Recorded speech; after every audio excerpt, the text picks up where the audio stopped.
Bismillahirrahmanirrahim. Assalamualaikum warahmatullahi wabarakatuh. Innal hamdalillah nahmaduhu wa nasta'inuhu wa nastaghfiruh wa na'udzu billahi min shururi anfusina wa min sayyiati a'malina may yahdihillahu fala mudhillalah wa may yudhlil fala hadiyalah. Baik, di sini saya dan teman-teman saya yaitu Leli Siti Afifah dan Wafa Halimatus Sa'diyah ingin sedikit mempresentasikan tentang kekuasaan Islam periode tengah. Oke, lanjut saja ke materi. Yang pertama pembahasan. Yang pertama kita di sini akan membahas tentang sejarah dan perkembangan Islam pada abad pertengahan. Yang kedua, masa kemunduran pada tahun 1250 sampai 1500 Masehi. Yang ketiga, masa 3 kerajaan besar pada tahun 1500 sampai 1800 Masehi. Nah, kalian masih bingung kan apa sih kekuasaan Islam pada periode tengah? Baik, kita mulai. Yang pertama, sejarah dan perkembangan Islam pada abad pertengahan. Sejarah perkembangan peradaban Islam dibagi menjadi 3, yaitu periode klasik pada tahun 650 Masehi sampai 1250 Masehi. Periode pertengahan 1250 Masehi sampai 1800 Masehi dan periode modern pada tahun 1800 Masehi sampai sekarang. Yang dimaksud abad pertengahan ialah tahapan sejarah umat Islam yang diawali sejak tahun-tahun terakhir keruntuhan Daulat Abbasiyah pada tahun 1250 Masehi sampai timbulnya benih-benih kebangkitan atau pembaruan Islam yang diperkirakan terjadi sekitar tahun 1800 Masehi. Periode ini atau periode pertengahan ini juga terbagi menjadi 2, yaitu masa kemunduran pada tahun 1250 sampai 1500 Masehi dan masa ketiga kerajaan besar pada tahun 1500 sampai 1800 Masehi. Masa kemunduran 1 pada tahun 1250 sampai 1500 Masehi. Yang pertama, dinasti Genghis Khan. Dinasti Genghis Khan disebut masa kemunduran karena masa-masa ini dunia Islam dalam proses penghancuran oleh bangsa Mongol di bawah pimpinan Genghis Khan dan keturunannya serta Timur Leng yang juga masih keturunan bangsa Mongol. Bangsa Mongol ini berasal dari daerah pegunungan Mongolia yang membentang dari Asia Tengah sampai ke Siberia Utara, Tibet Selatan dan Manchuria Barat serta Turkistan Timur. Yang kedua, dinasti Timur Leng. Kedatangan Timur Leng ke dunia Islam tidak kurang membawa kehancuran. Bahkan ia lebih kejam daripada Genghis Khan atau Hulagu Khan. Berbeda dengan Genghis Khan atau Hulagu Khan yang masih menganut kepercayaan Syamaniah. Timur Leng ini sudah menganut agama Islam pada tanggal 10 April 1370 Masehi. Timur Leng memproklamirkan diri sebagai penguasa tunggal di Transoxiana. Ia berencana untuk menaklukkan daerah-daerah yang pernah dikuasai oleh Genghis Khan. Ia berkata, sebagaimana hanya ada satu Tuhan di alam ini, maka di bumi seharusnya hanya ada seorang raja pada tahun 1381 Masehi. Kemudian yang ketiga, kaum Mamluk.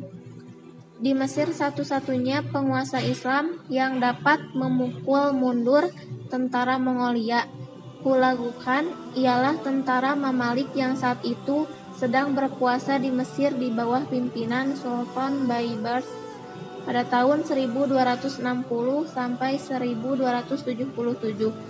Sebagai sultan yang terbesar dan termasyhur serta dipandang sebagai pembangun hakiki dinasti Mamalik di Mesir.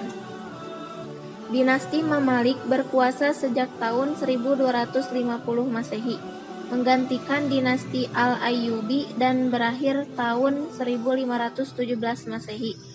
Karena dapat menghalau tentara Hulagu Khan, Mesir terhindar dari penghancuran, sebagaimana dialami di dunia Islam yang ditaklukkan oleh Hulagu. Kemudian yang keempat, Spanyol. Pada abad pertengahan ini, Islam hanya berkuasa di daerah Granada. Di bawah dinasti Bani Ahmar 1232 sampai 1492 Masehi, yang merupakan kekuatan Islam terakhir di Spanyol setelah kurang lebih 7,5 abad lamanya menguasai wilayah ini. Kota-kota lain seperti Cordova telah jatuh ke tangan Kristen pada tahun 1238 Masehi. Sevilla lepas pada tahun 1248 dan akhirnya Granada juga jatuh ke tangan Kristen pada tahun 1492 Masehi.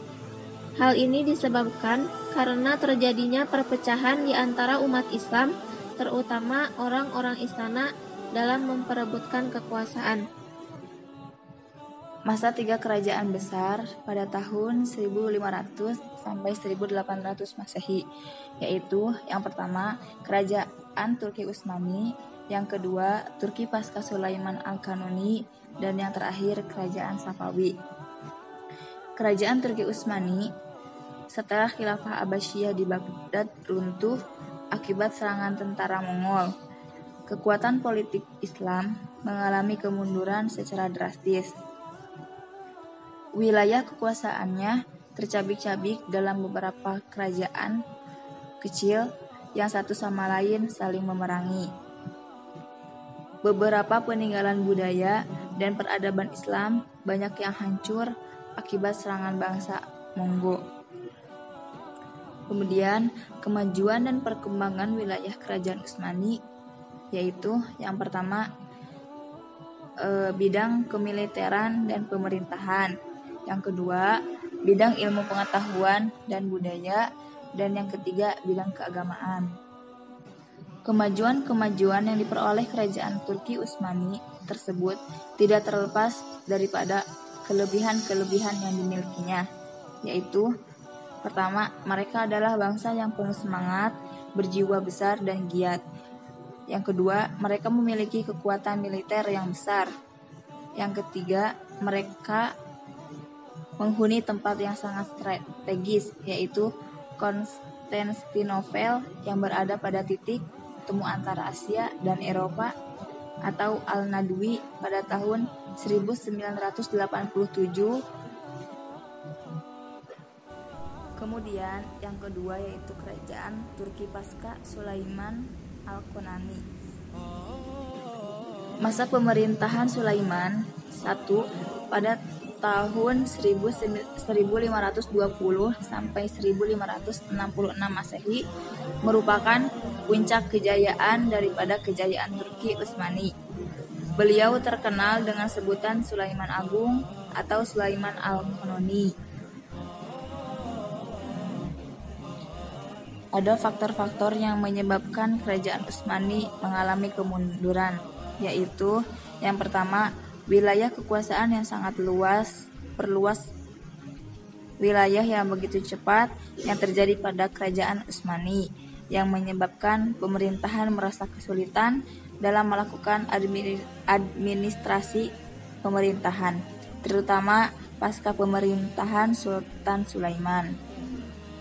Yang kedua, heterogenitas penduduk sebagai kerajaan besar, yang merupakan hasil ekspansi dari berbagai kerajaan, mencakup Asia Kecil, Armenia, Irak, Syria, dan negara lainnya.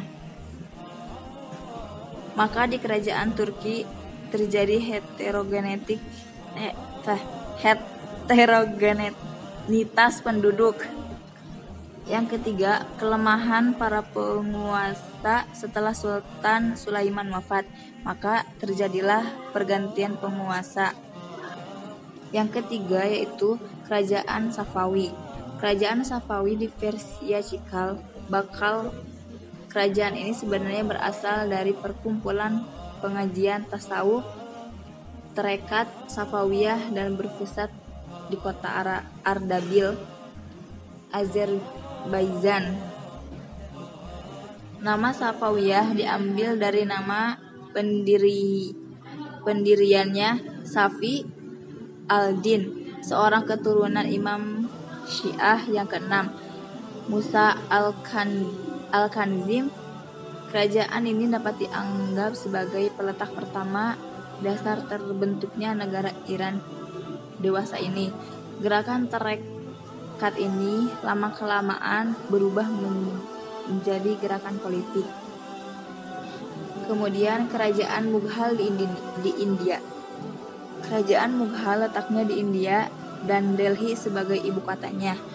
Berdiri seperempat abad sesudah berdirinya kerajaan Safawi. Didirikan oleh Zahiruddin Babur pada tahun 1482 sampai 1530 Masehi. Salah satu dari cucu Timur Leng. Ia bertekad ingin menguasai Samarkand yang menjadi kota penting di Asia Tengah pada masa itu. Maka pada tahun 1494 ia berhasil menaklukkannya berkat bantuan Raja Ismail, Raja Safawi. Pada tahun 1504 Masehi, ia juga dapat menaklukkan Kabul, ibu kota Afghanistan. Kerajaan-kerajaan Hindu di India juga dapat ditaklukkannya. Sekian presentasi dari kelompok kami.